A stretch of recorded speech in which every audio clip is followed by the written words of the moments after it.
현실 기준으론 0%. 이건 애초에 불가능한 일입니다. 그런데 말입니다. 한 장의 영상이 전 세계를 발칵 뒤집었습니다.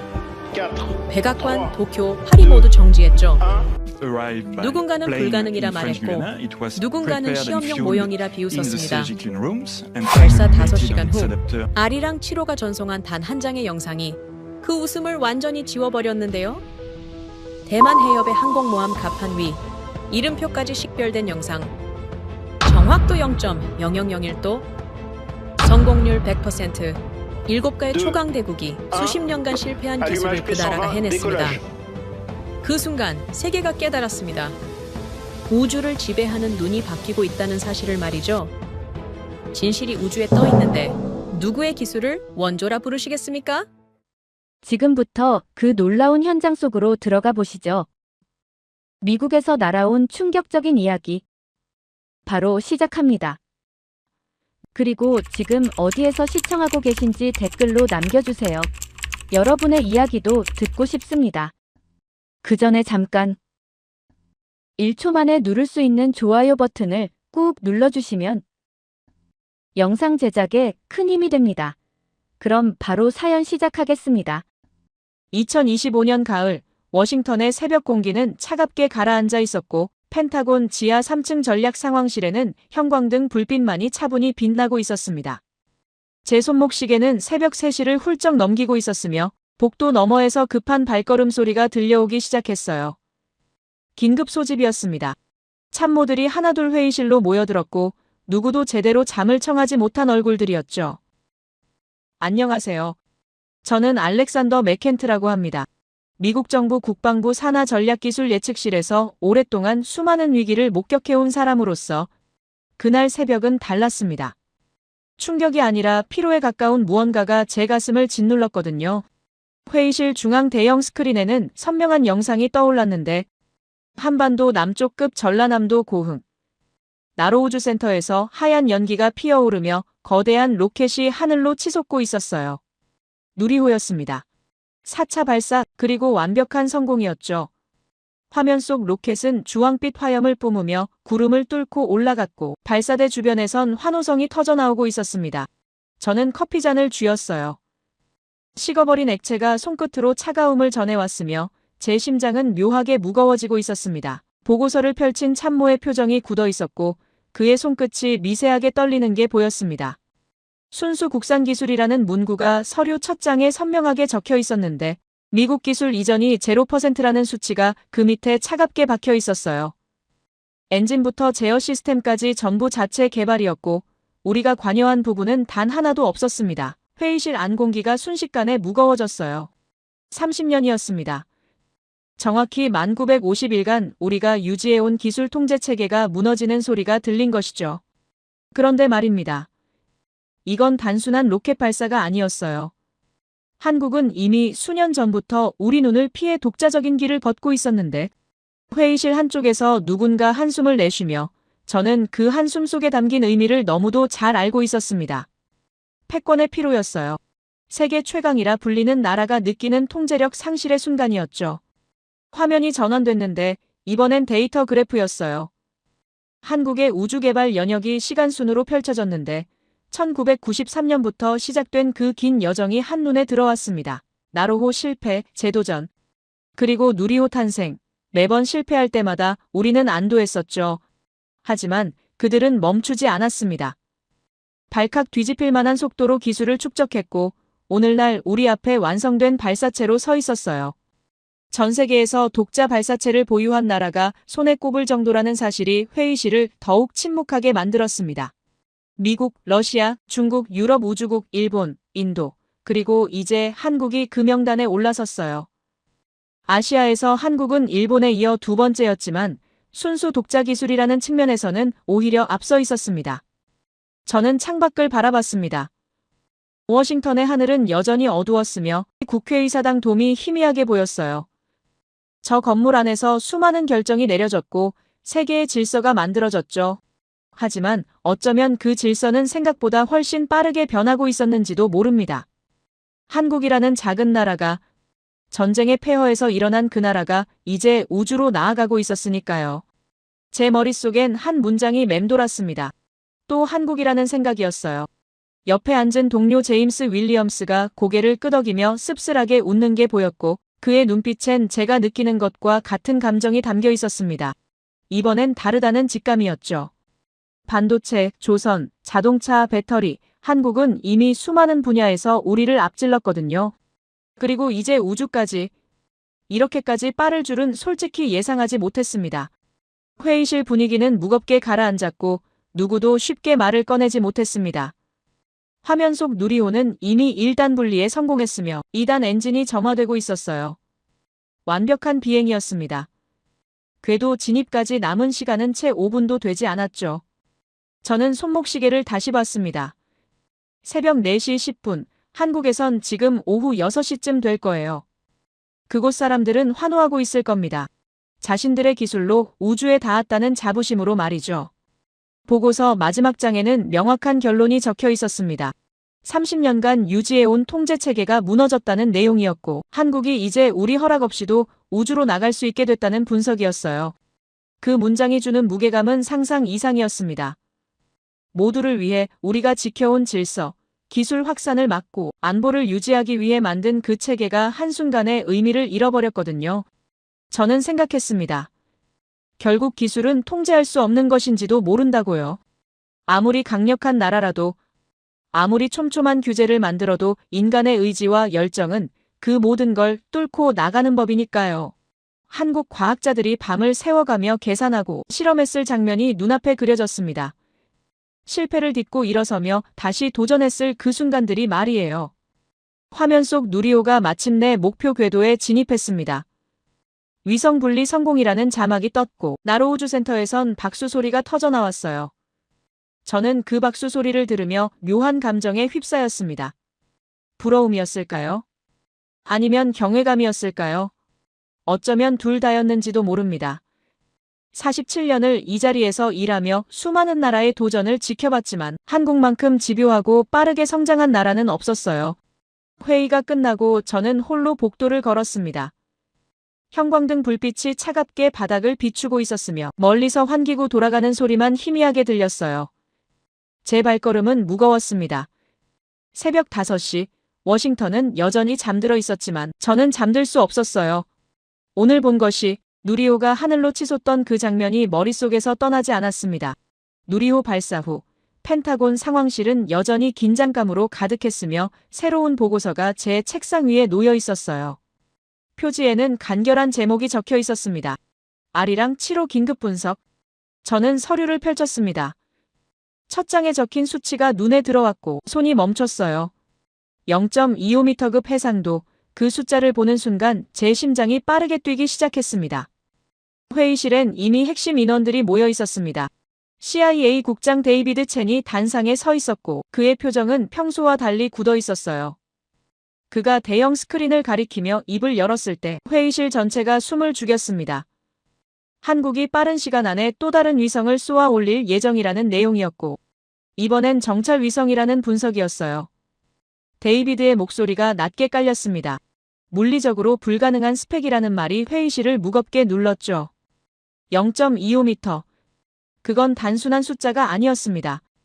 우주 570km 상공에서 지상의 A4 용지를 식별할 수 있다는 의미였고 백악관 옥상의 환풍구 개수까지 셀 수 있다는 뜻이었어요. 우리 최신 정찰 위성 KH-11과 동급이거나 어쩌면 그 이상일 수도 있었습니다. 그 순간 저는 깨달았어요. 이건 게임 자체가 바뀌는 신호라는 걸 말이죠. 의심이 회의실을 가득 채웠습니다.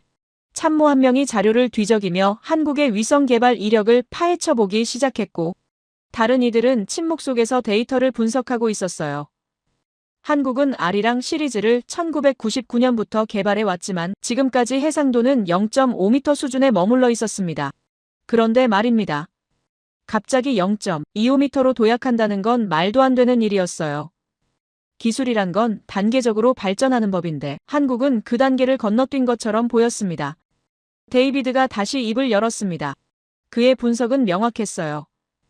한국이 독자 개발했다는 주장을 섣불리 믿을 수 없다는 내용이었고 다른 이유가 있을 거라는 추측이었습니다. 어디선가 기술을 빼온 건 아닌지 아니면 숨겨진 협력국이 있는 건 아닌지 회의실 곳곳에서 고개를 끄덕이는 사람들이 보였어요. 저도 솔직히 같은 생각이었습니다. 이 정도로 빠른 발전은 상식적으로 설명이 안 됐으니까요. 하지만 다음 날 아침 모든 의심이 충격으로 바뀌는 순간이 찾아왔습니다. 한국이 아리랑 7호를 성공적으로 발사했다는 속보가 들어왔고 불과 44분 만에 목표 궤도에 안착했다는 보고가 이어졌어요. 44분, 저는 그 숫자를 다시 확인했습니다. 미국 위성은 궤도 안착까지 최소 2주가 걸리는데 한국은 1시간도 안 돼서 해냈다는 겁니까? 생각보다 훨씬 더 앞서 있었습니다. 상황실 스크린에 실시간 데이터가 떠올랐습니다. 한국우주항공청에서 전송한 위성 상태 정보였고 모든 시스템이 정상 작동 중이라는 메시지가 깜빡이고 있었어요. 태양 전지판 전개 완료. 자세 제어 시스템 활성화. 지상국 교신 성공. 마치 교과서처럼 완벽한 절차였습니다. 제 옆에 앉은 기술 분석관 마이클 톰슨이 작게 중얼거렸어요. 이런 건 본 적이 없다는 말이었죠. 더 놀라운 건 그 다음이었습니다. 한국이 발사 5시간 만에 첫 시험 촬영을 시작했다는 보고가 올라왔고 그 영상 품질이 우리 예상을 뛰어넘는다는 분석이 뒤따랐어요. 5시간. 우리 위성은 초기 점검만 2주가 걸리는데 한국은 그걸 몇 시간으로 줄인 겁니다. 회의실 분위기가 이렇게 무거워진 적은 처음이었어요. 데이터를 더 깊이 들여다봤습니다. 한국이 개발했다는 CMG 시스템이 핵심이었어요. 컨트롤 모먼트 자이로스코프.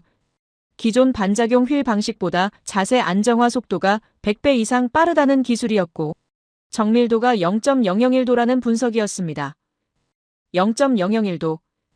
그건 인간 머리카락 두께보다 작은 각도였어요. 우리 최신 위성도 0.01도 수준인데 한국이 그보다 10배 정밀하다는 게 확실하게 확인됐습니다. 저는 창밖을 바라봤습니다. 워싱턴의 하늘은 맑게 개어 있었으며 저 위 어딘가에 아리랑 7호가 떠 있을 거예요. 570km 상공에서 지구를 내려다보며 우리가 상상도 못한 선명함으로 세상을 기록하고 있을 겁니다. 주변국인 일본도 중국은 지금쯤 같은 충격을 받고 있을 거예요. 그때 새로운 보고서가 도착했습니다. 일본 우주항공연구개발기구 JXA에서 보내온 공식 분석이었고 표지에는 긴급이라는 도장이 찍혀 있었어요.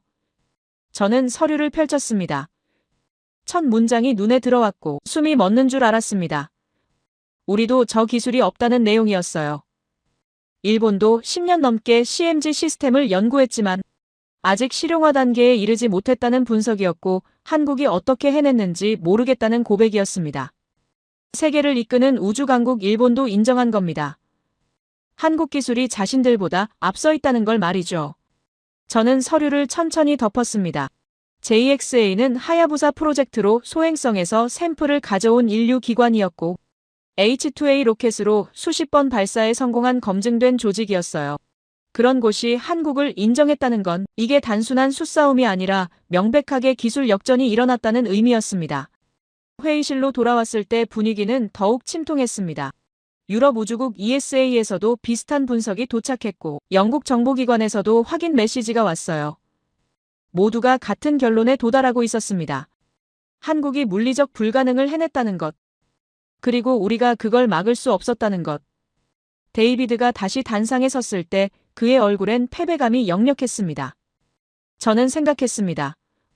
우리가 한국을 과소평가한 게 아닐까요? 아니 솔직히 무시했던 게 아닐까요? 반도체에서도 그랬고 조선에서도 그랬으며 배터리에서도 똑같았어요. 우리가 불가능하다고 말할 때마다 한국은 그걸 해냈습니다. 그리고 이번에도 마찬가지였죠. 우주라는 마지막 영역에서까지 한국은 우리 예상을 뛰어넘었어요. 회의가 끝나고 복도를 걷는데 제임스 윌리엄스가 다가왔습니다. 그의 표정이 복잡했고 말하고 싶은 게 많아 보였지만 결국 한마디만 내뱉었어요. 이젠 믿어야 할 것 같다는 말이었죠. 저도 고개를 끄덕였습니다. 의심할 시간은 끝났어요. 이젠 현실을 받아들여야 했습니다. 한국이 우주강국 반열에 올랐다는 사실을 말이죠. 사무실로 돌아와 창가에 섰습니다. 해가 서쪽으로 기울고 있었으며 워싱턴의 하늘이 주황빛으로 물들어가고 있었어요. 저 하늘 너머 어딘가에 아리랑 7호가 조용히 떠다니며 세상을 기록하고 있을 겁니다. 그리고 며칠 뒤 그 위성이 우리를 구하게 될 줄은 그때 아무도 몰랐습니다. 대만 해협에서 벌어질 충격적인 사건을 한국의 눈이 미국을 구할 그 순간을 말이에요. 그날 새벽은 유난히 조용했습니다. 펜타곤 지하 3층 상황실에 경보음이 울린 건 새벽 3시 23분이었고 대형 스크린에 붉은 경고창이 떠올랐어요. 대만 해협. 그 두 글자가 회의실 전체를 긴장시켰습니다. 저는 커피잔을 내려놓았어요. 손이 미세하게 떨리고 있었으며 심장이 빠르게 뛰기 시작했습니다. 스크린 속 지도에는 붉은 점들이 빠르게 움직이고 있었습니다. 중국 해군 함대 47척, 항공모함 2척, 구축함 12척, 호위함 18척, 그리고 지원함 15척이 대만을 향해 전진하고 있었어요. 이건 단순한 훈련이 아니었습니다. 실전 배치에 가까운 규모였고 아시아에서 수십 년 만에 보는 대규모 해상 기동이었죠. 기술 담당 피터 윌슨이 황급히 키보드를 두드렸습니다. 그의 얼굴이 창백하게 변했고 손끝이 떨리는 게 보였어요. 위성 상태를 확인하던 그가 고개를 들었을 때 회의실 전체가 얼어붙었습니다. 신호 끊김이라는 말이 낮게 울려 퍼졌고 복구 불가능하다는 보고가 뒤따랐어요. 저는 스크린을 응시했습니다. 대만 해협 상공을 감시하던 우리 정찰 위성 KH-13이 침묵에 빠졌고 검은 화면만이 남아 있었어요. 40분, 다음 위성이 해당 궤도를 통과하기까지 남은 시간이었습니다. 2400초, 지구 반대편에서 전쟁이 시작될 수도 있는 시간이었어요. 회의실 안 공기가 무겁게 가라앉았으며 누구도 말을 꺼내지 못했습니다. 미국 정부 최고 정보기관이 눈을 감은 순간이었고 모두를 위해 지켜온 평화가 위협받는 순간이었죠. 데이비드 첸이 급히 전화를 걸기 시작했습니다. 상업 위성이라도 동원하라는 지시였고 동맹국에 긴급 지원을 요청하라는 명령이었어요. 하지만 대답은 모두 같았습니다. 해당 시간대에 대만 해협을 촬영할 수 있는 위성이 없다는 내용이었고 우리가 완전히 고립됐다는 의미였죠. 저는 손으로 이마를 짚었습니다. 30년간 이 시스템을 믿어왔는데 이렇게까지 무력해질 줄은 몰랐어요. 바로 그때였습니다. 제임스 윌리엄스가 조용히 입을 열었고 그의 목소리가 회의실에 울려 퍼졌어요. 한국에 연락해보면 어떻겠느냐는 제안이었고 아리랑 7호가 해당 궤도에 있을 거라는 분석이었습니다. 회의실이 순간 술렁였어요. 발사한 지 고작 닷새밖에 안 된 위성이라는 반론이 나왔고 실전 투입은 불가능하다는 목소리가 이어졌습니다. 하지만 선택의 여지가 없었어요. 데이비드가 한국우주항공청에 긴급 연락을 취했고 10분 후 답변이 왔습니다.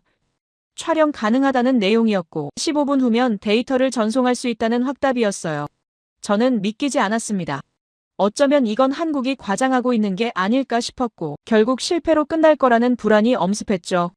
15분이 영원처럼 느껴졌습니다. 회의실 시계 초침이 째깍째깍 돌아갔고 모두가 숨죽이며 화면을 응시하고 있었어요. 저는 커피를 한 모금 마셨습니다. 식어버린 액체가 목구멍을 타고 내려갔으며 가슴속이 답답하게 조여왔죠.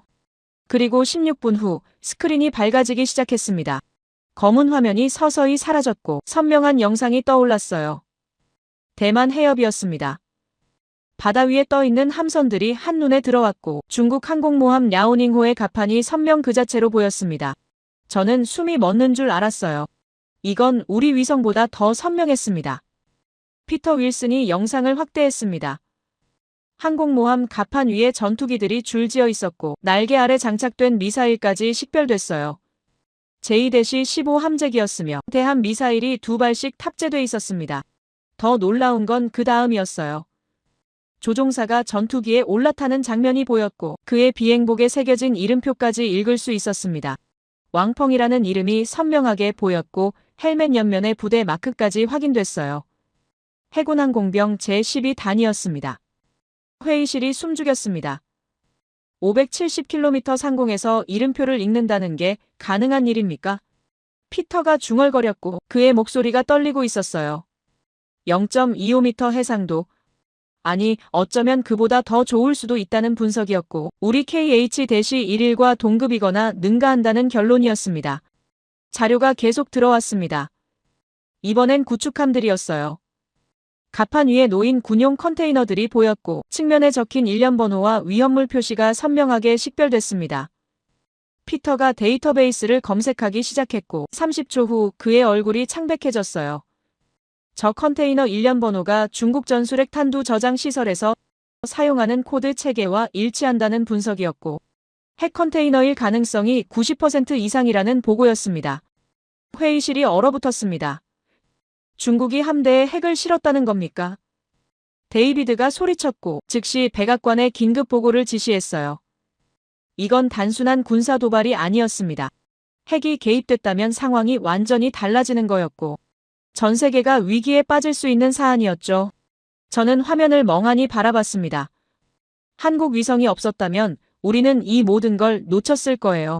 40분간의 암흑 속에서 중국은 무슨 짓이든 할 수 있었고 우리는 손 쓸 수 없었을 겁니다. 하지만 아리랑 7호가 그 어둠을 밝혔어요. 발사한 지 고작 닷새밖에 안 된 위성이 한국이 만든 그 작은 위성이 미국을 구한 겁니다. 추가 영상이 계속 전송됐습니다. 이번엔 열화상 분석이었어요. 함선별 엔진 가동 상태가 색깔로 표시돼 있었고 미사일 발사대 주변 온도가 급상승하는 구축함이 포착됐습니다. 링우디형 구축함 172호였고 발사 준비 중인 것으로 판단됐어요. 저는 즉시 보고를 지시했습니다. 중국이 미사일 발사를 준비하고 있다는 정보는 백악관에 1분 내로 전달돼야 했죠. 피터가 감탄사를 내뱉었습니다. 이건 우리 위성보다 낫다는 말이었고 희한한 능력이라는 표현이었어요. 실시간 영상 처리, 열화상 분석, 광학 해상도 모두에서 한국이 앞서 있다는 분석이었고 오늘날 우리가 자랑하던 기술력이 무색해지는 순간이었습니다. 한국우주항공청에서 추가 자료가 도착했습니다. 이번엔 중국 함대 전체 배치도였고 지난 3시간 동안의 이동 패턴을 분석한 보고서였어요. 예상 경로까지 계산돼 있었으며 대만 동쪽 해역으로 향하고 있다는 결론이었습니다. 저는 그 보고서를 보며 전율했습니다. 한국이 촬영만 하는 게 아니라 분석까지 해서 보내주고 있었어요. 그것도 우리보다 빠르게 말이죠. 유럽뿐만 아니라 영국, 프랑스, 호주에서도 긴급 연락이 쏟아졌습니다. 한국 위성 데이터를 공유해 달라는 요청이었고 그 품질을 확인하고 싶다는 내용이었어요. 전 세계 정보기관이 한국의 기술력에 주목하고 있었으며 아리랑 7호가 새로운 기준이 되고 있었습니다. 저는 창밖을 바라봤습니다. 워싱턴의 새벽 하늘이 조금씩 밝아오고 있었으며 해가 떠오르기 시작했어요. 그 하늘 너머 어딘가에 아리랑 7호가 떠 있었고 570km 상공에서 세상을 지켜보고 있었습니다. 한국이라는 작은 나라가 전쟁의 폐허에서 일어난 그 나라가 이제 미국의 눈이 되어주고 있었어요. 회의가 끝나고 복도를 걸으며 생각했습니다. 결국 기술의 위대함은 크기가 아니라 정확성에 있다는 걸 말이죠. 한국은 미국보다 작지만 더 선명하게 세상을 보고 있었고 이렇게까지 완벽하게 우리를 도울 수 있었습니다. 그날 새벽 저는 깨달았어요. 동맹이란 힘으로 지배하는 게 아니라 신뢰로 연결되는 것이라는 걸, 그리고 한국은 그 신뢰를 이렇게까지 완벽하게 증명해냈다는 걸 말이에요. 대만 해협 위기가 진정된 건 그날 오후였습니다. 중국 함대가 방향을 틀었고 본토로 돌아가기 시작했어요. 펜타곤 상황실에 안도의 한숨이 흘렀으며 참모들의 얼굴에 피로가 역력했습니다. 하지만 저는 안도할 수 없었어요. 제 책상 위에는 한국 아리랑 7호에 대한 기술 보고서가 놓여 있었고 그 내용을 읽으며 충격이 가시지 않고 있었습니다. 보고서 첫 장에는 CMG 시스템 분석이 적혀 있었습니다. 컨트롤 모먼트 자이로스코프. 한국이 독자 개발한 위성 자세 제어 기술이었고 정밀도가 0.001도라는 수치가 굵은 글씨로 표시돼 있었어요. 0.001도. 저는 그 숫자를 다시 확인했습니다. 인간 머리카락 두께보다 작은 각도였고 물리적으로 거의 한계에 가까운 수준이었습니다. 우리 최신 위성 KH-11의 자세 제어 정밀도는 0.01도였습니다. 이미 세계 최고 수준이라 자부했던 기술이었고 10년 넘게 연구해서 도달한 경지였어요. 그런데 말입니다. 한국은 그보다 10배 정밀한 시스템을 만들어냈습니다. 단순히 10배 나은 게 아니었어요. 이건 완전히 다른 차원의 기술이었고 기존 방식으로는 도달할 수 없는 영역이었습니다. 피터 윌슨이 추가 분석 자료를 가져왔습니다. 그의 표정이 복잡했고 말하기 망설이는 듯 보였어요. 한국이 개발한 CMG 시스템은 기존 반작용 휠 방식과 근본적으로 다르다는 내용이었고 자세 안정화 속도가 100배 이상 빠르다는 분석이었습니다. 0.02초 만에 완벽한 안정화가 가능하다는 계산이었고 이건 말도 안 되는 수준이었어요. 우리 시스템은 수십 초가 걸리는데 한국은 그걸 순식간에 해낸다는 겁니까? 저는 창밖을 바라봤습니다. 워싱턴의 오후 햇살이 부드럽게 내리쬐고 있었으며 평화로운 풍경이 펼쳐져 있었어요. 하지만 제 머릿속은 혼란스러웠습니다. 애초에 우리가 한국을 비교 대상으로조차 생각하지 않았다는 게 문제였어요. 우주 신생국이라 무시했고 기술 이전 없이는 불가능하다고 단정했습니다. 어쩌면 그게 우리의 가장 큰 실수였는지도 모릅니다. 전화벨이 울렸습니다. 유럽 우주국 ESA에서 걸려온 긴급 연락이었고 기술 분석관 루카스 베네티가 직접 통화를 요청했어요. 저는 수화기를 들었습니다. 루카스의 목소리가 떨리고 있었으며 흥분과 경악이 뒤섞인 톤이었어요. ESA 긴급기술회의 결과를 전달한다는 말이었고 한국 위성에 대한 공식 분석이라는 설명이었습니다. 루카스가 천천히 말했습니다. 한국 아리랑 7호는 물리적 불가능을 해낸 기적이라는 표현이었고 유럽 기술진 전체가 같은 결론에 도달했다는 내용이었어요. CMG 전밀도 0.001도는 현재 유럽 기술로 재현이 불가능하다는 분석이었고 베어링 마찰 문제를 해결할 방법이 없다는 고백이었습니다. 한국이 어떻게 그걸 해결했는지 알고 싶다는 간절함이 그의 목소리에 묻어났어요. 더 놀라운 말이 이어졌습니다. 발사 닷새 만에 실전 운용을 시작한 건 더욱 충격적이라는 내용이었고 ESA 위성은 최소 6주의 초기 점검 기간이 필요한데 한국은 그걸 며칠로 줄였다는 분석이었어요. 루카스가 조용히 덧붙였습니다. ESA 기술진 사이에서 한국 위성을 기적이라 부르고 있다는 말이었고 물리적 한계를 뛰어넘었다는 의미라는 설명이었죠. 전화를 끊고 나서 저는 한참을 멍하니 앉아 있었습니다. 유럽 우주국은 아리안 로켓으로 수백 번 발사에 성공한 조직이었고 갈릴레오 위성 항법 시스템을 구축한 선진국 마인드의 집합체였어요.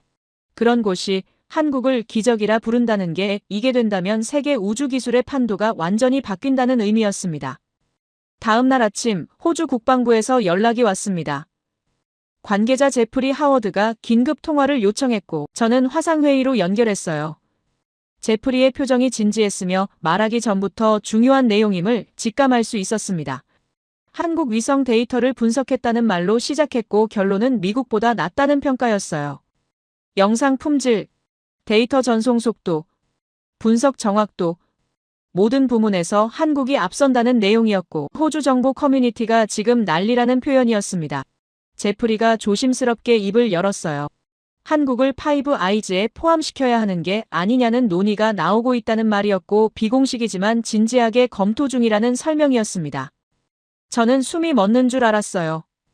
파이브 아이즈, 미국, 영국, 캐나다, 호주, 뉴질랜드로 구성된 최고 정보 동맹이었고 역사적으로 한 번도 새 회원국을 받아들인 적이 없는 폐쇄적 조직이었습니다. 그런 곳에 한국을 포함시키자는 논의가 나온다는 게 이건 어떻게 가능한 일입니까? 제프리가 침착하게 대답했어요. 한국 위성 기술이 이 수준이면 한국을 동맹에 포함시키는 게 우리에게 이득이라는 분석이었고 한국 없이는 정보 사각 지대가 생긴다는 게 어제 증명됐다는 설명이었습니다. 회의가 끝나고 저는 보고서를 다시 펼쳤습니다. 실패와 좌절, 재도전과 성공. 30년이 넘는 시간 동안 한국은 멈추지 않았습니다. 나로호 실패 후에도 포기하지 않았고 누리호를 완성했으며 아리랑 7호로 세계를 놀라게 했어요. 저는 깨달았습니다. 이들은 우리 기술을 배운 게 아니었어요. 우리가 가르친 적도 없었고 우리 시스템을 모방한 것도 아니었습니다. 한국은 완전히 독자적인 길을 걸었고 어쩌면 우리보다 더 나은 해답을 찾아낸 건지도 모릅니다. CMG 기술, 실시간 영상 처리, 광전송 시스템, 모두 한국만의 방식이었고 우리가 생각하지 못한 접근이었어요. 일본 JXA에서 보내온 추가 보고서를 읽었습니다. 일본도 10년 넘게 CMG 기술을 연구했지만 0.01도 수준에서 막혀있다는 내용이었고 0.001도로 가는 건 완전히 다른 차원의 기술이라는 분석이었어요. 진동 제어, 베어링 정밀도, 제어 알고리즘, 전부를 처음부터 다시 설계해야 한다는 설명이었고 일본으로서는 현재 기술로 불가능하다는 결론이었습니다. 저는 손으로 이마를 짚었습니다. 선진국 마인드를 가진 일본조차 인정한 겁니다. 자신들보다 한국이 앞서 있다는 걸 말이죠. JXA는 하야부사 프로젝트로 소행성 탐사에 성공한 조직이었고 역사적으로 아시아 우주기술을 이끌어온 곳이었습니다. 그런 일본이 한국에 기술 협력을 요청하고 있다는 게 이건 정말 현실입니까? 영국 정보기관에서도 비슷한 분석이 도착했습니다. 한국 위성이 게임 체인저라는 표현이었고 위성 정찰의 판도를 바꾸는 기술이라는 평가였어요. 프랑스 DGSE에서도 확인 메시지가 왔고 독일 BND에서도 한국 데이터 공유를 요청하는 공문이 전달됐습니다. 전 세계 정보기관이 한국에 주목하고 있었고 아리랑 7호가 새로운 기준이 되고 있었어요. 저는 창가에 서서 워싱턴 하늘을 바라봤습니다. 푸른 하늘 위 어딘가에 아리랑 7호가 조용히 떠다니고 있을 거예요. 570km 상공에서 지구를 내려다보며 우리가 상상하지 못한 선명함으로 세상을 기록하고 있을 겁니다. 한국은 배운 게 아니라 넘어섰어요. 우리를 따라온 게 아니라 새로운 길을 개척했습니다. 그리고 이제 그 길이 세계의 기준이 되고 있었죠. 47년을 이 자리에서 일하며 수많은 기술 혁신을 목격했습니다. 하지만 한국만큼 빠르고 완벽하게 독자 기술을 완성한 나라는 없었어요. 패권은 통제로 유지되는 게 아니라 존중으로 연결되는 것이라는 걸 그날 오후 저는 깨달았습니다. 한국이 보여준 건 단순한 기술력이 아니었어요. 신념의 승리였고 끈기의 결실이었으며 독립의 완성이었습니다. 며칠 후 펜타곤에는 예상치 못한 방문객이 찾아왔습니다. 일본 외무성 고위 관계자 요시다 켄조였고 그의 얼굴에는 분노와 배신감이 역력했어요. 저는 회의실에서 그를 맞이했습니다.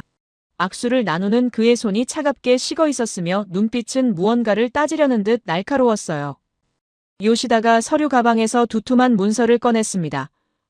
한미 관세 협상 최종안이었고 일본이 미국에 제공하기로 한 조건들이 상세히 적혀 있었어요. 5,500억 달러, 우리 돈으로 약 800조 원에 달하는 엄청난 금액이었으며 투자 형태로 지급하기로 합의했다는 내용이었습니다. 그런데 말입니다. 문제는 그 돈을 어디에 쓸지 오로지 미국이 결정한다는 조항이었어요. 요시다의 목소리가 낮게 깔렸습니다. 72시간 동안 협상했다는 말이었고 일본이 모든 걸 양보했다는 표현이었어요. 투자처 결정권도 없고 수익 배분도 9대1로 미국이 가져가는 조건이었으며 90일 내 현금화해야 하는 압박까지 받았다는 설명이었습니다. 그의 손이 서류를 움켜쥐며 떨리고 있었고 이게 동맹이냐는 질문이 목구멍까지 올라와 있는 듯 보였어요. 저는 그 문서를 받아들었습니다. 읽으면 읽을수록 일본이 얼마나 불리한 조건을 받아들였는지 명확했어요. 투자는 전부 일본이 하는데 수익은 미국이 가져가는 구조였고 심지어 투자 실패 시 책임도 일본이 지는 조항까지 있었습니다. 누가 봐도 일방적인 계약이었고 역사적으로 유례없는 불평등 협정이었어요. 그때 제임스 윌리엄스가 다른 서류를 가져왔습니다. 한미 관세 협상 결과였고 비교하라는 듯 제 앞에 놓았어요. 저는 두 문서를 나란히 펼쳤습니다. 한국은 총 3,500억 달러였으며 그중 현금은 2,000억 달러, 나머지 1,500억 달러는 조선업 협력으로 마스가 사업에 투자하는 조건이었습니다. 더 놀라운 건 투자처를 한국이 결정한다는 조항이었고 문제 발생 시 회수 가능한 안전장치까지 마련돼 있었어요. 요시다의 얼굴이 더욱 굳어졌습니다. 그가 조용히 물었어요. 한국은 어떻게 이런 조건을 받아냈느냐는 질문이었고 일본과 한국의 차이가 무엇이냐는 따짐이었습니다. 미국 측에선 아무도 대답하지 않았어요. 회의실에 무거운 침묵만 흘렀고 요시다의 시선이 저를 향했습니다. 어쩌면 대답은 이미 정해져 있었는지도 모릅니다. 한국은 아리랑 7호로 우리를 구했고 일본은 그저 돈만 냈어요. 기술력과 신뢰, 그게 협상 테이블에서 얼마나 중요한지를 한국이 증명했으며 일본은 그걸 보여주지 못했습니다. 기술적으로 한국이 앞서 있다는 사실이 협상력으로 연결됐고 결국 조건의 차이로 나타난 거였어요. 요시다가 마지막 카드를 꺼냈습니다. 핵잠수함 개발 승인에 대한 일본의 오랜 요청서였고 20년 넘게 미국의 로비에 온 내용이었어요. 일본은 핵연료 재처리까지 승인받은 특혜국이었으며 미국의 최고 우방 중 하나였습니다. 그런데 말입니다. 핵잠만큼은 절대로 승인이 나지 않았고 이번에도 거부당했다는 사실이 요시다를 더욱 분노하게 만들고 있었어요. 그리고 바로 그 순간 한국의 핵잠수함 개발이 전격 승인됐다는 소식이 펜타곤을 뒤흔들었습니다. 요시다가 그 뉴스를 접한 건 회의실을 나가기 직전이었고 복도에서 멈춰섰어요. 그의 얼굴이 창백하게 변했으며 손에 들고 있던 서류가 바닥에 떨어졌습니다. 72시간 충성했는데 결혼은 한국과 한다는 표현이 그의 입에서 흘러나왔고 이게 된다면 일본의 자존심이 완전히 무너진다는 절규였어요. 저는 요시다의 뒷모습을 바라봤습니다. 인류 국가로 자부하던 일본이 한국에 밀렸다는 사실을, 기술에서도 협상에서도 뒤처졌다는 현실을 받아들이기 힘들어하는 모습이었어요. 그는 천천히 복도를 걸어나갔고 다시는 돌아보지 않았습니다. 회의실로 돌아왔을 때 새로운 보고서가 도착해 있었습니다. 중국 군부 내부 정보였고 대만 해협 사태에 대한 분석이었어요. 베이징 중앙군사위원회와 전선 지휘부 간에 심각한 갈등이 있었다는 내용이었으며 핵 컨테이너 탑재가 중앙의 승인 없이 이루어졌다는 분석이었습니다. 벤자민 카터가 보고서를 펼치며 설명했습니다. 중국 해군 내 강경파가 독단적으로 전술핵을 함대에 실었다는 정보였고 중앙지휘부는 이를 사후에 알게 됐다는 내용이었어요. 한국이 핵 컨테이너를 포착하지 않았다면 우리가 이걸 알 수 있었습니까? 벤자민의 질문에 아무도 대답하지 못했습니다. R이랑 7호가 없었다면 중국 내부의 균열조차 파악하지 못했을 거예요. 추가 정보가 들어왔습니다. 베이징에서 긴급회의가 소집됐다는 내용이었고 강경파 장성들이 문책받고 있다는 분석이었어요. 중국 중앙은 한국 위성이 모든 걸 포착했다는 사실에 충격받았으며 더 이상 은밀한 군사작전이 불가능하다는 결론에 도달했다는 보고였습니다. 지정학 리스크가 완전히 재편되고 있었고 그 중심에 한국이 있었어요. 저는 지도를 펼쳤습니다. 동아시아 전체가 한눈에 들어왔고 한국, 일본, 중국의 위치가 선명했어요. 역사적으로 이 지역은 강대국들의 각축장이었으며 한국은 항상 그 사이에서 살아남아야 했습니다. 하지만 이제는 달랐어요. 한국이 기술로 균형의 중심이 됐고 R이랑 7호가 새로운 질서를 만들어내고 있었습니다. 제임스가 다가와 조용히 말했어요. 동맹의 의미가 바뀌고 있다는 표현이었고 이젠 한국 없이는 이 지역 안보가 불가능하다는 분석이었습니다. 저는 고개를 끄덕였어요. 일본이 돈으로 충성을 증명하려 했다면 한국은 기술로 신뢰를 쌓았고 중국이 힘으로 위협하려 했다면 한국은 정밀함으로 대응했습니다. 다음 날 백악관에서 공식 발표가 있었습니다. 한국과의 우주정보 공유 협정 체결이었고 기술 동맹 강화라는 표현이었어요. 발표문에는 한국의 R이랑 7호가 중요한 역할을 했다는 내용이 포함됐으며 앞으로 긴밀히 협력할 것이라는 약속이 담겨 있었습니다. 저는 발표문을 읽으며 생각했습니다. 요시다의 절규가 떠올랐고 중국 강경파의 독단이 생각났어요. 일본은 72시간 충성했지만 결과는 불평등이었고 중국은 힘으로 밀어붙였지만 내부 균열만 드러났습니다. 반면 한국은 조용히 기술을 쌓았고 필요한 순간에 완벽하게 증명했어요. 펜타곤의 또 다른 보고서가 도착했습니다. 한국방위사업청에서 보내온 차세대 잠수함 개발 현황이었고 제 책상 위에 놓인 서류는 생각보다 두꺼웠어요. 저는 표지를 넘겼습니다. 도산 안창호급 배치 3함 4,500톤급 설계 완료. 그 문구를 보는 순간 묘한 기시감이 들었습니다.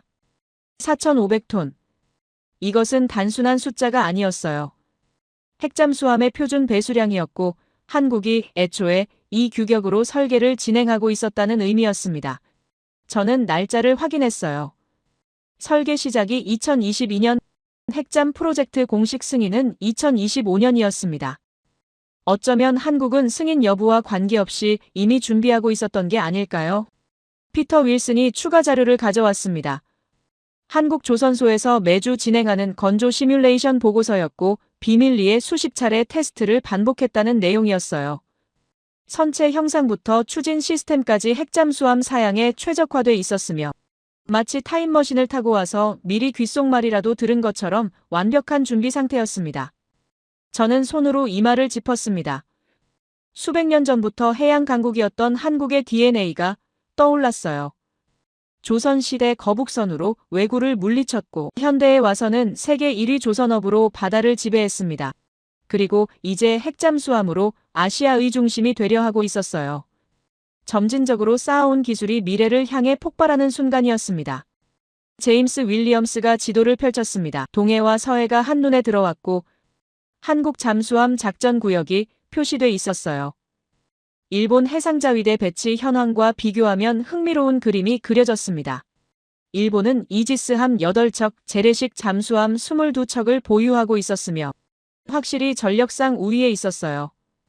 비록 한국 해군이 우수하다 해도 숫자에서는 밀리는 상황이었습니다. 그런데 말입니다. 핵잠수함이 배치되면 이 균형이 완전히 무너진다는 분석이 나왔어요. 제임스가 시뮬레이션 결과를 보여줬습니다. 한국 핵잠 4척만으로도 일본 전체 함대를 무력화할 수 있다는 계산이었고 이것은 단순한 추정이 아니라 정밀한 작전 계획이었습니다. 바다 밑 깊은 곳에서 몇 달씩 잠복하며 일본 이지스함의 소나를 피해 이동하는 시나리오였고 언제든 타격 가능한 위치를 선점하는 전략이었어요. 벤자민 카터가 일본 반응 보고서를 건넸습니다. 도쿄가 앞 다투어 미국에 항의하고 있다는 내용이었고 한국 핵잠 승인을 철회해달라는 요청이 쏟아지고 있다는 분석이었어요. 하지만 미국 측에선 이미 결정된 사안이라며 정중히 거절했고 일본은 고립감을 느끼고 있다는 보고였습니다. 저는 창밖을 바라봤습니다. 워싱턴의 오후 햇살이 부드럽게 내리쬐고 있었으며 멀리 포토맥 강이 은빛으로 빛나고 있었어요. 부러운 풍경이었습니다. 한국도 지금쯤 저런 평화로운 오후를 보내고 있겠죠. 하지만 그 평화 아래에서는 엄청난 준비가 진행되고 있었어요. 하늘에서는 아리랑 7호가, 바다 아래에서는 핵잠수함이 말이죠. 추가 정보가 들어왔습니다. 한국이 핵잠수함 10척 건조를 목표로 하고 있다는 내용이었고 이는 중국 핵잠 전력을 감시하기 위한 규모라는 분석이었어요. 중국은 현재 14척의 핵잠을 보유하고 있었으며 서태평양 전역에 배치하고 있었습니다. 한국 핵잠 10척이면 중국 함대를 1대1로 추적하며 견제할 수 있는 수준이었고 누구도 넘볼 수 없는 해양 전력이 되는 겁니다. 피터가 북한 관련 분석도 추가했습니다. 한국 핵잠이 동해와 서해에 배치되면 북한의 미사일 발사 징후를 실시간으로 포착할 수 있다는 내용이었고 잠수함 발사 탄도미사일 SLBM 10발을 탑재한 채 바닷속 깊은 곳에서 몇 달씩 작전 수행이 가능하다는 계산이었어요. 이게 된다면 한반도 지정학 리스크가 완전히 재편된다는 의미였습니다. 저는 보고서를 덮었습니다. 손이 미세하게 떨리고 있었으며 가슴속이 복잡했어요. 한국은 하늘을 장악한 뒤 바다를 준비하고 있었습니다. 아리랑 7호로 우리를 구한 지 며칠 만에 핵잠수함으로 아시아의 중심이 되려 하고 있었어요. 어쩌면 이건 우연이 아니라 치밀한 계획이었는지도 모릅니다. 다음 날 백악관에서 공식 발표가 있었습니다. 한국과의 잠수함 기술 협력 양해 각서 체결이었고 핵 추진 시스템에 대한 정보 공유를 시작한다는 내용이었어요. 발표문에는 한국이 직접 설계한 4,500톤급 선체를 기반으로 한다는 조항이 포함됐으며 미국은 핵연료 공급과 추진 시스템 자문만 제공한다는 설명이었습니다. 제임스가 조용히 말했습니다. 이건 기술 이전이 아니라 협력이라는 표현이었고 한국이 이미 대부분을 준비해 놨다는 의미라는 설명이었어요. 저는 고개를 끄덕였습니다.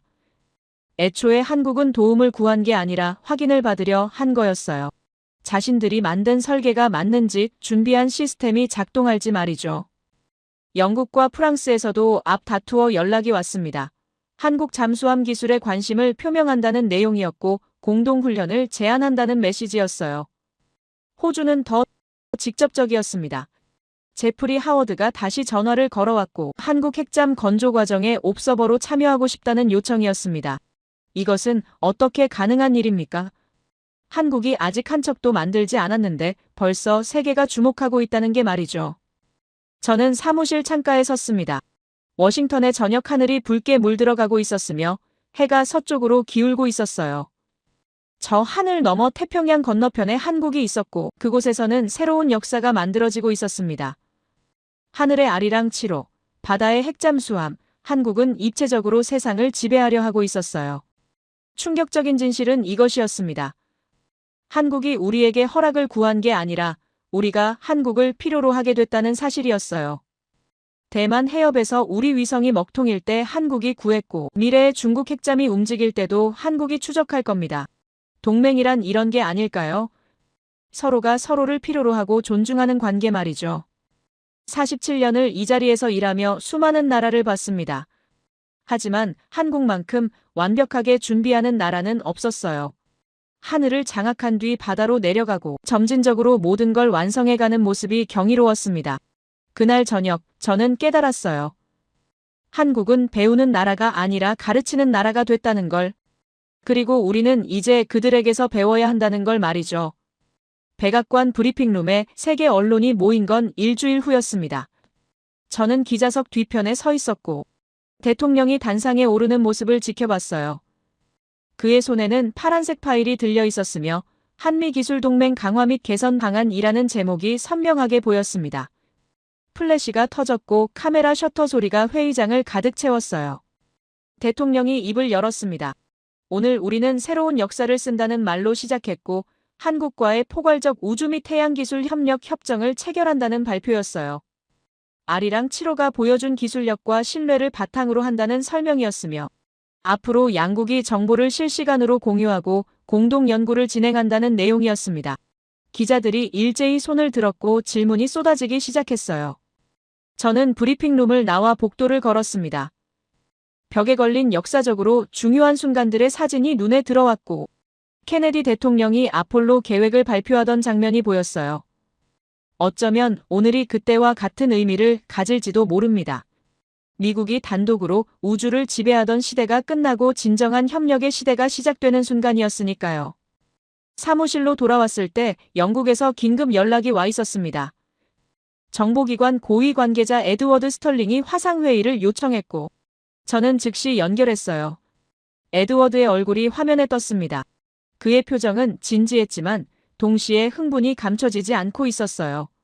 런던에서 긴급 분석 회의를 마쳤다는 말이었고 결론을 전달하고 싶다는 설명이었습니다. 에드워드가 천천히 말했습니다. 한국은 게임 체인저라는 표현이었고 단순히 기술이 뛰어난 게 아니라 완전히 새로운 패러다임을 만들었다는 분석이었어요. 아리랑 7호의 등장으로 위성 정찰의 기준이 바뀌었고 핵잠수함 승인으로 해양 안보의 균형이 재편됐다는 내용이었습니다. 영국 정보 커뮤니티 전체가 한국에 주목하고 있다는 말이었고 이것은 단순한 관심이 아니라 존중이라는 설명이었습니까? 저는 에드워드의 말을 들으며 고개를 끄덕였습니다. 게임 체인저, 그 표현이 정확했어요. 한국은 규칙을 따르는 선수가 아니라 규칙 자체를 바꾸는 선수였습니다. 애초에 우리가 만든 기술 통제 체계를 뚫고 나왔으며 우리가 생각하지 못한 방식으로 해답을 찾아냈어요. 그리고 이제 세계가 그 해답을 따라가고 있었습니다. 다음 날 펜타곤에서 특별 브리핑이 열렸습니다. 주제는 한국 과학자들의 72시간이었고 아리랑 7호가 어떻게 발사 닷새 만에 실전 투입될 수 있었는지에 대한 분석이었어요. 피터 윌슨이 발표를 시작했습니다. 화면에는 한국항공우주연구원 대전 본원 사진이 떠올랐고 그곳에서 벌어진 기적 같은 이야기가 펼쳐졌습니다. 2025년 11월 28일부터 30일까지 정확히 72시간 동안 300명의 연구원이 교대로 작업했다는 내용이었고 위성 운영체제를 완전히 새로 만들었다는 분석이었어요. 표준 주파수 대역을 버리고 0.3초마다 주파수를 바꾸는 양자 도약 암호를 적용했으며 이것이 미국 감시망을 완전히 우회할 수 있었던 비밀이었습니다. 피터가 설명을 이어갔습니다. 72시간, 300명, 그 숫자가 의미하는 건 단순한 야근이 아니라 신념의 결집이었다는 분석이었고 불가능을 가능으로 만드는 한국인 특유의 집념이었다는 표현이었어요. 회의실이 조용해졌습니다. 아무도 말을 하지 않았고 모두가 화면 속 한국 연구원들의 사진을 응시하고 있었어요. 저는 그 사진들을 보며 생각했습니다. 평균 나이 30대 초반, 젊은 과학자들이었어요. 그들의 얼굴에는 피로가 역력했지만 동시에 자부심이 빛나고 있었습니다. 자신들의 손으로 역사를 만들었다는 확신이 눈빛에 담겨 있었고 조국을 위해 밤을 새웠다는 긍지가 미소에 묻어났어요. 누가 봐도 이들은 단순히 일한 게 아니라 꿈을 현실로 만든 겁니다. 제임스가 추가 자료를 보여줬습니다. 한국 과학자들이 수백 년 전부터 쌓아온 기록 문화가 이번 성공의 밑바탕이었다는 분석이었고 조선시대부터 천문학과 해양학에 강했던 전통이 현대기술로 이어졌다는 설명이었어요. 세종대왕의 혼천에 장영실의 치국이 그 정밀함을 추구하던 DNA가 R이랑 7호의 0.001도 정밀도로 꽃피웠다는 해석이었습니다. 저는 손으로 가슴을 짚었습니다. 무언가 뜨거운 게 올라오고 있었으며 눈가가 촉촉해지는 걸 느꼈어요. 47년을 이 자리에서 일하며 수많은 기술을 봤지만 이렇게 감동받은 적은 없었습니다. 한국 과학자들의 72시간은 단순한 작업 시간이 아니라 한 민족의 영혼이 응축된 시간이었고 전쟁의 폐허에서 일어나 우주로 나아간 여정의 정점이었어요. 벤자민 카터가 국제 반응을 정리해서 보고했습니다. 유럽뿐만 아니라 일본, 호주, 캐나다 전 세계 정보기관이 한국을 새로운 기준으로 인정하고 있다는 내용이었고 앞 다투어 협력을 요청하고 있다는 분석이었어요. 특히 프랑스가 직접 대통령 특사를 한국에 파견했다는 소식이었고 우주기술공동연구를 제안했다는 보고였습니다. 저는 창밖을 바라봤습니다. 워싱턴의 하늘이 맑게 개어 있었으며 구름 한 점 없이 푸르렀어요. 저 하늘 너머 570km 상공에 R이랑 7호가 떠 있었고 점진적으로 세상을 바꾸고 있었습니다. 누구도 넘볼 수 없는 기술력으로 아시아의 중심이 됐으며 이제 세계가 그들을 따라가고 있었어요. 그날 저녁 저는 혼자 남아보고서를 정리했습니다. 한 달간의 사건들이 주마등처럼 스쳐 지나갔어요. 누리호 발사, R이랑 7호 성공, 대만 해협 위기, 핵잠 승인, 그 모든 순간에 한국이 있었고 매번 우리의 예상을 뛰어넘었습니다. 부러운 나라였습니다. 신념으로 불가능을 깨뜨리고 준비로 미래를 만들어낸 그들이 말이죠. 책상 위에 놓인 마지막 서류를 펼쳤습니다. 한국 대통령이 보낸 친서였고 정중히 협력을 제안하는 내용이었어요. 패권이 아닌 동반자로, 통제가 아닌 신뢰로 함께 나아가자는 메시지였으며 확실히 새로운 시대를 여는 초대장이었습니다.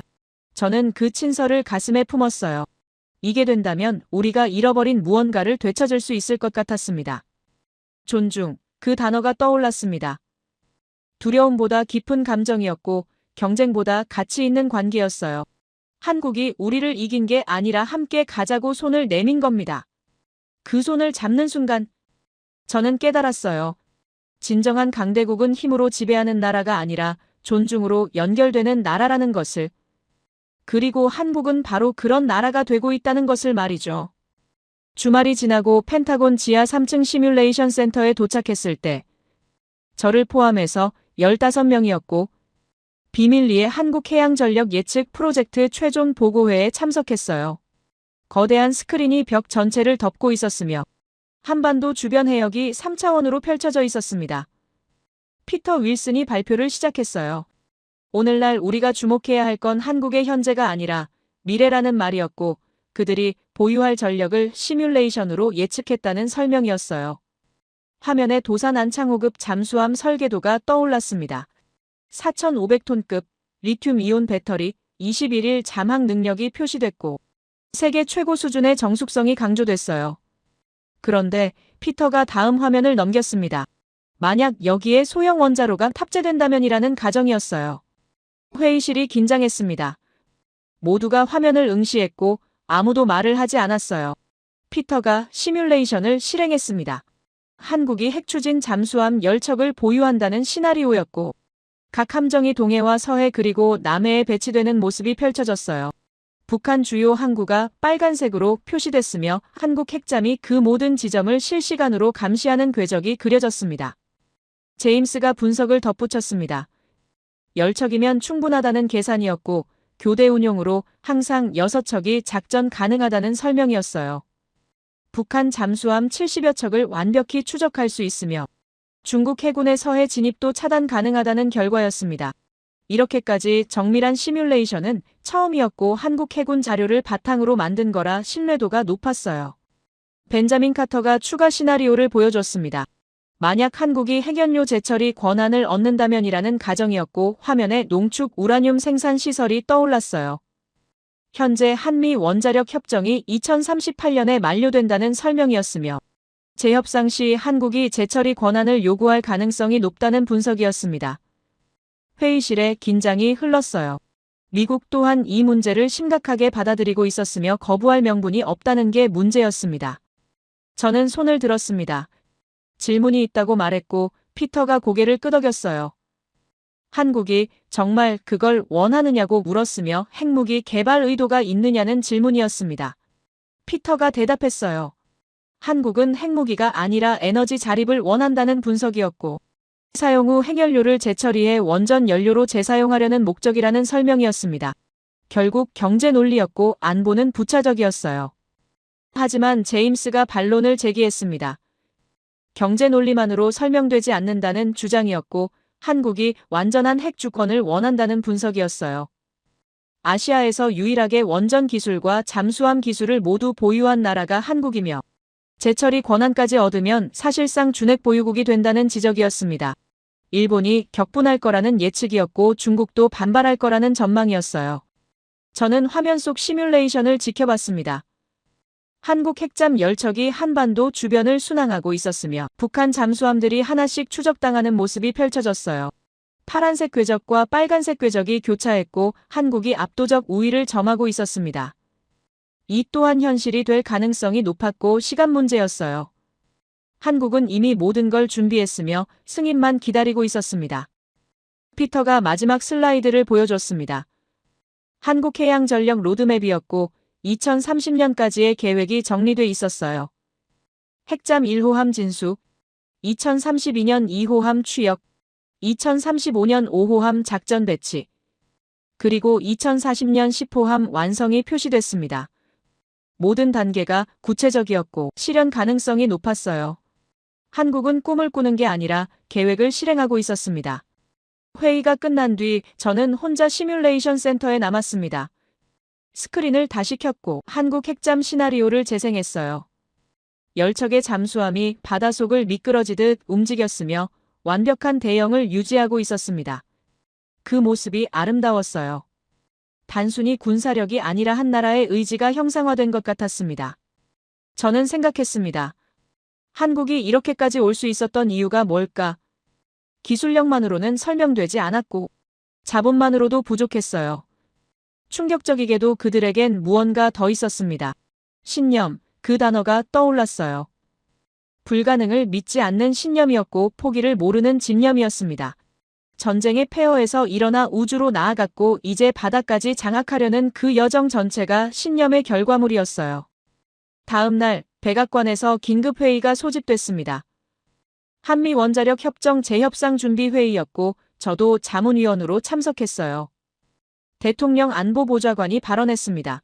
한국의 요구를 수용해야 한다는 의견이었고 거부할 경우 한미 동맹 자체가 흔들릴 수 있다는 우려였어요. 일부 강경파가 반대했습니다. 재처리 권한은 줄 수 없다는 주장이었고 핵 확산 우려를 제기했어요. 하지만 다수 의견은 달랐습니다. 한국은 이미 신뢰를 증명했다는 분석이었고 아리랑 7호가 보여준 책임감이 간 거였어요. 대만 해협 위기 때 미국을 도왔으며 정보를 독점하지 않고 공유했다는 점이 강조됐습니다. 모두를 위해 행동하는 나라에게 제약을 가하는 건 오히려 위험하다는 결론이었어요.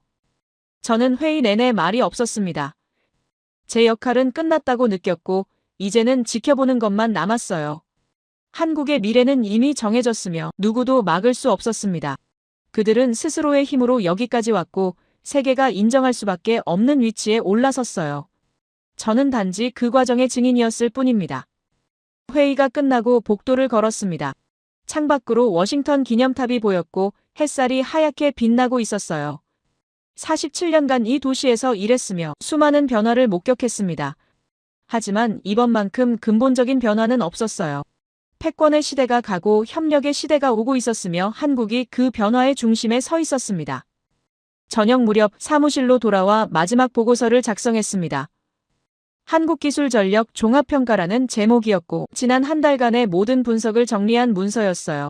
누리호부터 아리랑 7호, 핵잠 승인까지 모든 사건을 기록했으며 한국이 새로운 기준을 만들었다는 결론을 썼습니다. 마지막 문장을 고민했어요.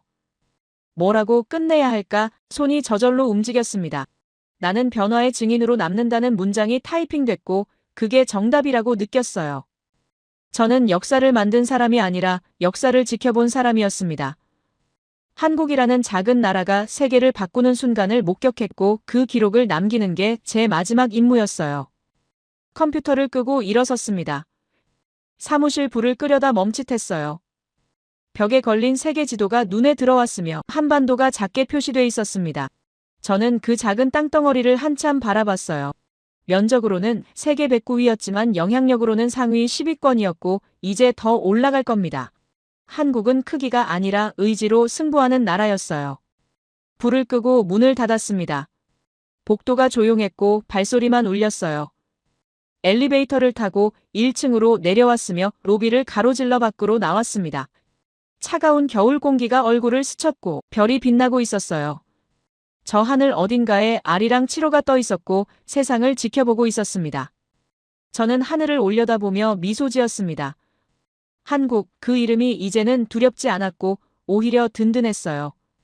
함께 갈 수 있는 동맹이었으며 신뢰할 수 있는 파트너였습니다. 세상이 변하고 있었고 저는 그 변화를 받아들이기로 했어요. 저항하는 대신 배우기로 했으며 경계하는 대신 협력하기로 했습니다. 주차장으로 걸어갔습니다. 차에 시동을 걸고 라디오를 켰어요. 뉴스가 흘러나왔습니다.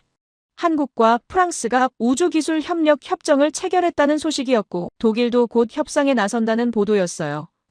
한국이 세계와 연결되고 있었으며 고립이 아니라 중심이 되고 있었습니다. 저는 고개를 끄덕였어요. 당연한 수순이었습니다. 집으로 가는 길 신호등 앞에서 멈췄습니다. 옆차에서 젊은 부부가 웃고 있었고 뒷좌석에 아이가 앉아 있었어요. 저는 그 아이를 보며 생각했습니다. 저 아이가 자라날 세상은 제가 살아온 세상과 다를 거라고, 미국이 모든 걸 결정하는 세상이 아니라 여러 나라가 함께 만드는 세상일 거라고, 그리고 한국이 그 중심에 있을 거라고요. 신호가 바뀌었습니다. 엑셀을 밟았고 차가 움직였어요. 라디오에서 음악이 흘러나왔으며 편안한 멜로디였습니다. 저는 창문을 조금 열었어요. 차가운 바람이 들어왔지만 상쾌했습니다. 새로운 시대의 바람이었고 변화의 바람이었어요. 저는 그 바람을 맞으며 미소 지었습니다. 앞으로 펼쳐질 세상이 기대됐고 그 세상에서 한국이 어떤 역할을 할지 궁금했어요. 집에 도착했습니다. 현관문을 열고 들어가 불을 켰어요.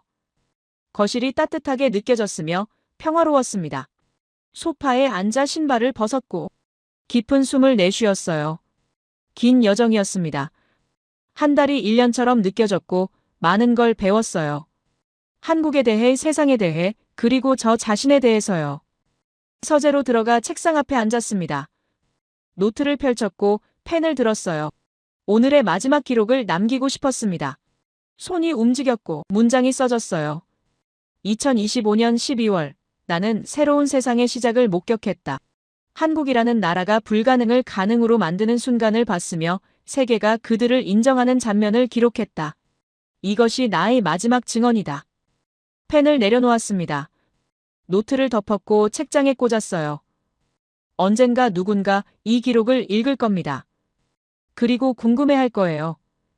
그때 세상이 어땠는지, 한국이 어떻게 여기까지 왔는지. 저는 그 질문에 답하기 위해 이 기록을 남깁니다. 진실을 왜곡하지 않고 있는 그대로 기록했으며 제 감정도 숨기지 않았어요. 불을 끄고 침대에 누웠습니다. 천장을 바라봤고 생각에 잠겼어요. 내일은 어떤 날일까? 한국은 또 어떤 놀라움을 보여줄까? 세상은 어떻게 변할까? 질문들이 꼬리를 물었지만 답은 없었습니다. 하지만 괜찮았어요. 불확실성이 두렵지 않았으며 오히려 기대됐습니다. 눈을 감았습니다. 어둠 속에서 아리랑 7호가 떠올랐고 그 위성이 지구를 도는 모습이 상상됐어요. 한국 과학자들이 72시간 동안 만든 기적이었으며 세상을 바꾼 결과물이었습니다. 저는 그들에게 감사했어요. 저에게 희망을 줬고 미래를 믿게 만들었으니까요. 역사의 한 페이지를 장식한 증인으로 남는다는 건 영광입니다. 한국과 미국이 세계를 이끄는 선두주자가 되었으면 좋겠습니다. 끝까지 제 이야기를 들어주셔서 감사합니다. 모두 안녕히 계세요. 오늘의 사연 어떻게 들으셨나요? 우린 늘 강대국들의 이야기 속에서 세상이 돌아간다고 믿어왔지만 정작 세상을 바꾸는 건 조용히 자신을 준비해온 사람들이 아닐까 생각하게 되네요. 누군가는 불가능하다고 했고, 누군가는 아직 멀었다고 비웃었지만, 결국 그 말을 뒤집은 건 기술보다도 믿음이었죠. 밤을 새우며 계산하고, 실패를 감추지 않고, 다시 도전하는 그 마음이 한 나라의 힘이 된다는 걸 우리는 오늘 다시 보게 된 것 같습니다. 하늘 위에서 내려다본 세상은 작지만 그 안에서 만들어지는 변화는 결코 작지 않아요. 우린 늘 누군가의 기준에 맞춰 평가받았지만 이제는 우리가 기준이 되는 시대가 온 건 아닐까요? 우주를 향한 도전이 단순한 기술 이야기가 아니라 우리가 얼마나 멀리 꿈꿀 수 있는가에 대한 증거처럼 느껴집니다.